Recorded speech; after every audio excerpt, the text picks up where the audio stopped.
La commission PM. La commission PM. Une mise au point du matin. Face à face avec Robert Pilote et le psychiatre Pierre Mailloux. La commission PM. Voici Catherine Gaudreault. 9h09.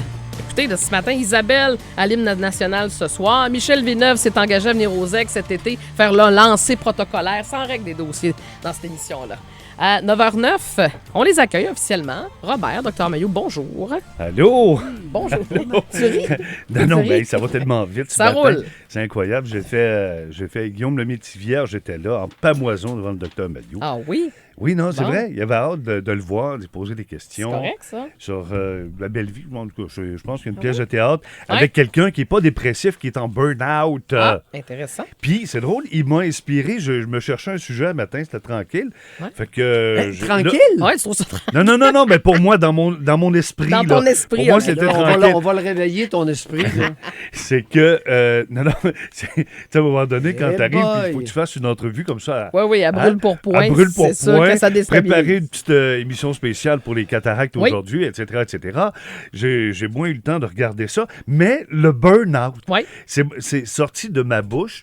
Donc, je disais à Guillaume Lemaitre-Vierge, parce que sa pièce, c'est ça, c'est quelqu'un qui est en burn-out, qui décide de s'acheter un chalet et de se retrouver là avec ses amis pour se remettre sur le piton. OK.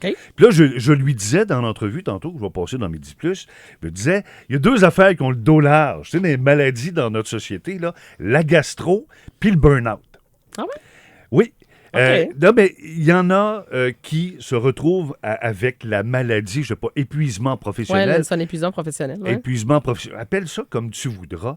Puis, comme on a un docteur avec nous autres, je me suis dit, je vais lui soumettre OK. l'idée, l'épuisement professionnel, le burn-out, Ouais. la maladie mentale, appelez ça comme vous voulez. Wow. Moi, je Il me pense pas que c'est une semble maladie mentale.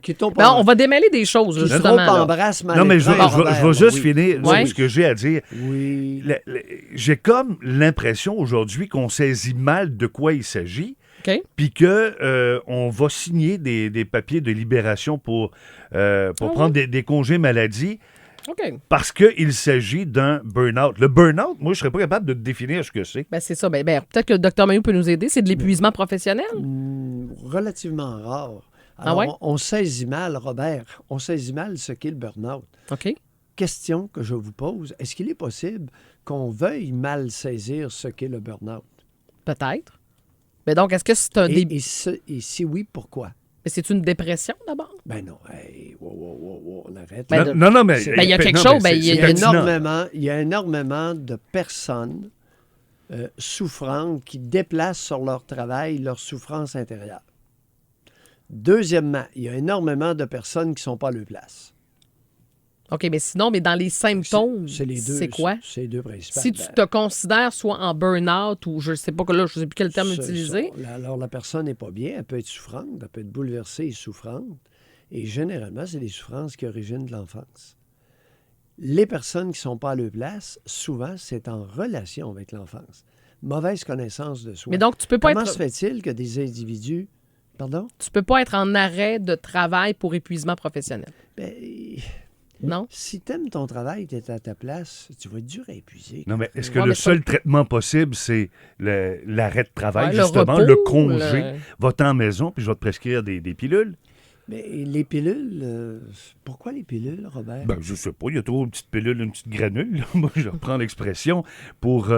admettons des que, antidépresseurs, mettons. admettons là. que tu sois fatigué de ton travail.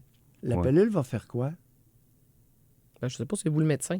Non, Ça je dépend vous le de demande. quelle pilule on parle. Ben, vous réclamez des pilules. Ben, la pilule puis pour vous en gérer parlez. peut-être le côté émotionnel, les émotions. Je sais pas, si t'as quelqu'un qui arrive au travail qui fait rien que Une pleurer. pilule pourquoi? Une pilule pour guérir? Non, mais Non, pas pour guérir, mais pour. Je sais pas, il y en a des pilules là, Mais pour quelqu'un qui est en gérer les burn-out, émotions, pour est-ce- tempérer, là. est-ce qu'il prend des antidépresseurs? Est-ce que la maladie, le burn-out, c'est une Quelqu'un- maladie bon. essentiellement liée au travail? Présumons. Ou tu peux... Ben là, épuisement professionnel, est-ce que c'est une maladie qui est liée au travail? Là, je te parle du burn-out. C'est tout ça? Tu sais, ou de la dépression, je sais pas, la dépression. C'est vrai qu'on a de la misère à le définir. Hein? Peut-être parce qu'on Ben ne veut oui, pas. ben là, oui, exactement. OK. Parce que même si je vous en donne, vous ne serez pas d'accord. Ben, on ne Alors, peut pas non, être d'accord, on vous écoute. oui, non, mais la plupart saisissent mal ces concepts-là parce qu'ils ne veulent pas y saisir. Ah, Parce OK. qu'à partir du moment où tu mets le bon mot sur ton problème, nécessairement, tu t'achemines vers une solution. Oui. La plupart, ils n'en veulent pas de la solution. Ah oui? Si Vous êtes pessimiste ce matin? Oui. Oui, OK. Oui. Votre sujet à vous, c'est quoi? Bon, écoute, suite d'hier. Oui. Alors, on nous vend de la salade puis à tour de bras. Tu sais, hier, je vous ai prévenu, on va vous essayer de vous vendre des salades. Pleine page dans le Nouvelliste ce matin par Frédéric Borel. Alors, Frédéric nous dit que s'il se dit musulman, Frédéric Borel indique qu'il est non pratiquant. Et là, à la fin du paragraphe, l'islam, pour lui, est un choix personnel. Il dit y voir une religion de tolérance et d'humanisme. Alors, il est musulman, il n'est pas pratiquant, mais il fait l'apologie de l'islam. Il vante l'islam. Bon. Frédéric est de mère, il est demi-algérien. OK. Frédéric, pourquoi ton père a décrissé de l'Algérie? Pourrais-tu, dans ton prochaine entrevue, dis-nous pourquoi il a fui l'Algérie? Deuxièmement, parle-nous du massacre des moines trappistes en 1996 à Tibet-Irine. Ça dit peut-être rien, mais ton père est au courant. 1996, 7 moines, la tête coupée. Hein? Dis-nous. Et ça a été revendiqué par un groupe de musulmans. Alors, viens nous faire suer après avec ton islam, qui est une religion de tolérance et d'humanisme. Combien de femmes journalistes en Algérie ont eu la tête coupée, ont été battues, intimidées, etc.? Combien de journalistes tués en Algérie? Il y en a eu quelques-uns au fil du temps. Je n'ai pas les chiffres devant moi, mais Il y en a eu quelques-uns. c'est pas le pays le plus accueillant pour les journalistes. Alors, viens pas trop nous faire suer avec ton histoire de religion de tolérance et d'humanisme. Et là, c'est rien. Il y a le culot de relier ce qui se passe au Québec avec Le Nouvelle-Zélande. le massacre des mosquées de Nouvelle-Zélande. On fait beaucoup de liens ces temps-ci. Hier matin, je vous ai prévenu. C'est la même chose. On va faire la pause là-dessus, messieurs. On va revenir parce que je ne sais pas s'il y avait d'autres liens.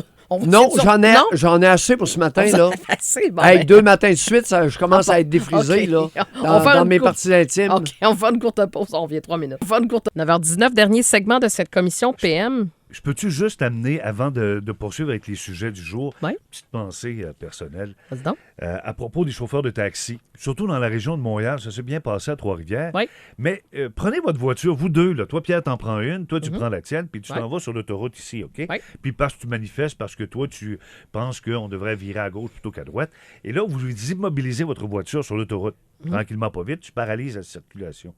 Il va arriver quoi avec toi, tu penses? On va te sortir de là. Oui. Hier, ils ont fait ça à tour de bras, là, un peu partout. Oui, à Montréal. Paralysé, c'était le gros pas bordel. ici, mais on est... ouais. À Montréal, ils ont Ouais. fait ça, puis sur les autoroutes, ils ont fait ça. Ouais. C'est quoi les conséquences? Ben, C'est- notre- Non, c'est parce que tu as le droit, tu as juste à appeler la police, tu dis, gars, aller fermer l'autoroute, moi, là, aujourd'hui, ah, ben, pas de trouble, c'est une manifestation, bon, ben, merci Ouais. de nous avoir prévenus. je suis pas sûr que c'est très habile. C'est parce que tu te mets à dos la population, en plus. Déjà qu'il y a de la frustration. Déjà, quand tu habites à Montréal, il faut que tu tapes le trafic. Tu n'as pas besoin de te taper ça davantage. Je veux juste revenir. On parlait, on vous écoutait, Dr. Mailloux, sur ce que vous nous ameniez comme propos. Ce matin, dans la chronique avec Patrick Lagacé, dans sa chronique de ce matin, il parle des musulmans, OK, de la population musulmane à travers le monde. Et ça nous a posé une question. Pourquoi on se sent envahi? Parce que quand tu regardes les chiffres, oui, je sais que ça vous fait rire, mais bon, les chiffres à l'appui, 1% de la population américaine est musulmane. 3,2 % de la population canadienne l'est, 5 % de la population européenne est musulmane, 2,6 % en Australie et 1 % en Nouvelle-Zélande. Et de ça, c'est pas tout le monde qui pratique, là. C'est pas des fervents. Non, là, non, qui c'est sont à la des mosquée. musulmans. C'est combien, là? Il y avait 20 30 je pense. qui allaient dans les mosquées. Dans les qui mosquées. fréquentaient les mosquées. Fait que, Mais bon, pourquoi on se sent envahi? C'est pas. Si dans les chiffres, je pense que c'est Pierre qui doit répondre à cette question-là. En Indonésie, il y en a combien? Hey, Lagacé, quand il fait sa tournée, là, il pourrait nous donner les chiffres aussi. Non, mais je parle d'ici, là. En Indonésie, ils sont 200 millions. Oui, mais Dr. Mailloux, Ça on commence ramène à- ici. ça Pourquoi commence à ici, faire on du se monde. sent envahi? Des fois, vous voulez qu'on se T'as parlé ramène à d'un chez cas, nous. là, ouais. Est-ce qu'il est possible... Écoute, le gros titre dans le journal, dans le Nouvelliste ce matin, la peur de perdre une partie de nous-mêmes. Est-ce que c'est ça? Et je pense que l'envahisseur est en train de délégitimer la fierté nationale des Canadiens français. On se sent envahi, savez-vous pourquoi? Parce qu'on l'est. Ça se pourrait. Mais pas statistiquement. Non, C'est ça. attends un peu. Non. Est-ce qu'il est possible que beaucoup de Québécois se sentent envahis par les islamistes, les musulmans, parce qu'ils le sont? Ben oui, mais Mais as-tu ils le des sont chiffres, comment? là, tu prétends... Comment vous. J'essaie de vous suivre. Ils le sont, de quelle façon? Avez-vous lu l'article de Borrell ce matin? Oui, Dr Mailloux. Et Au-delà de là- l'article, Non, du là, concret, là- là. Oui. Vous Alors, vous sentez non, envahi, vous? Oui, oui. Oui. Oh, définitivement. Oui. Parce qu'ils n'ont de cesse de nous informer. Aussi, vois-tu, nous sommes un peuple, le Canadien français sont très mal informés sur les grandeurs de l'islam. Oui, mais il y en a plein des articles. Est-ce que je me sens envahi parce que quelqu'un va publier un article sur la religion catholique? Est-ce qu'il faut se sentir envahi de tout ce Puis monde-là? pourquoi on focus sur les musulmans? Pas sur, je sais pas, d'autres religions, là, les parce que Sikhs, quand il y a par exemple. attentat terroriste... As-tu lu la page 12? As-tu lu la page 12 de notre quotidien régional ce J'aurais matin? pas besoin de la lire. Tu nous as tellement bien vendu ta salade. Non, mais je je l'avais pose la pas lu. question, Robert. Te sens-tu envahi? Est-ce que c'est quelque chose qui te Ben, préoccupe? moi, je me sens pas envahi, mais est-ce que mon attention est portée sur cette religion-là? Oui. Pourquoi? Mm-hmm. Parce que des cas spectaculaires liés à ces vagues terroristes qui ont eu lieu autour de la planète au cours des 10 dernières années. Il se magasine un 10. Bon. Non, mais la question se pose parce qu'on Oui. entend souvent ça. Puis regardez ce qui s'en vient. Jeudi, on dépose un projet de laïcité. Tu sais, il y a quelque chose de paradoxal parfois au Non, C'est Québec. rien. Les amis, je vous le répète, qu'est-ce Oui. que je vous ai dit hier? Oui, fâchez-vous pas, là. Avec notre démarche nationale sur la laïcité, lis l'article de Borrell, il est clair qu'on va nous associer aux actes terroristes anti-musulmans dans le monde. Ben, ça a commencé. Bon, mais au moins, lisez réjouis- l'article. Il répète un matin. Il répète. Mais là, vous avez de quoi vous réjouir. Ça a l'air que le crucifix, on va le sortir du Salon Bleu. Bon. On va le mettre dans un endroit patrimonial. Bon. Ça s'enligne pour être ça. Puis à Trois-Rivières, Non, attends un peu, d'après là. moi... Non, attends, où t'as pris ça où, toi, là? Bernard Drinville qui nous a dit ça.